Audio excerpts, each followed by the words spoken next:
Түркістан облысында Бәйдібек ата және Қарақуыз су қоймаларының құрылысы аяқталуға жақын. Бәйдібек ата су қоймасы Түркістан облысының Бәйдібек ауданында Балабөген мен Үлкен Бөген өзендері тоғысатын жерде 860 гектар аумақта салынып жатыр.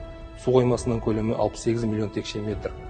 Су қоймасы бөгетінің ұзындығы 1,75 км, биіктігі 26 метр. Нысан вегетация аралық кезеңде суды жинап, ал вегетация кезеңінде қосымша су көлемін бөген су қоймасына тиімді бағыттауға мүмкіндік береді. Қазіргі уақытта жоба бойынша жұмыстардың 80% орындалды.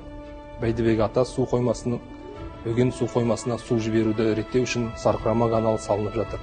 Ұзындығы 21,7 км болатын бұл нысан секундына 12 текше метр су өткізе алады. Сондай-ақ 2,5 мың гектар суармалы жерді сумен қамтамасыз етеді.